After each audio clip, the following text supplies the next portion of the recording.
Η RFT Alarms είναι ένας σημαντικός ευρωπαϊκός κατασκευαστής ηλεκτρονικών συστημάτων ασφαλείας, παράγοντας και διανέμοντας προϊόντα στην ευρωπαϊκή και παγκόσμια αγορά, είτε με το όνομα της μητρικής εταιρείας RFT Alarms, είτε κατασκευάζοντας προϊόντα ασφαλείας για άλλους μεγάλους παραγωγούς συστημάτων ασφαλείας, οι οποίοι τα διαθέτουν με το δικό τους όνομα. Όλα τα προϊόντα της RFT Alarms σχεδιάζονται από μια εξειδικευμένη ομάδα μηχανικών, ενώ μια δεύτερη ομάδα τεχνικών υποβάλλει τα προϊόντα σε πολλαπλούς ελέγχους και δοκιμές ποιότητας, εξαλείφοντας τα όποια τεχνικά σφάλματα της παραγωγής.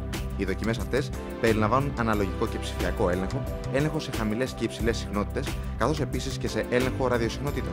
Η υψηλή ποιότητα των ηλεκτρονικών εξαρτημάτων που χρησιμοποιούνται για την παραγωγή των προϊόντων εξασφαλίζουν την απρόσκοπτη και μακροχρόνια λειτουργία τους. Τα συστήματα ασφαλείας της RFT Alarms σχεδιάζονται με γνώμονα την αξιοπιστία αλλά και την ευκολία χρήσης από τον τελικό καταναλωτή και προορίζονται για εγκατάσταση σε οποιοδήποτε τύπο κτηρίων, όπως επαγγελματικοί χώροι, οικίες, κρατικά κτίρια, εργοστάσια, παρέχοντας άριστη αντιδιαρρηκτική προστασία.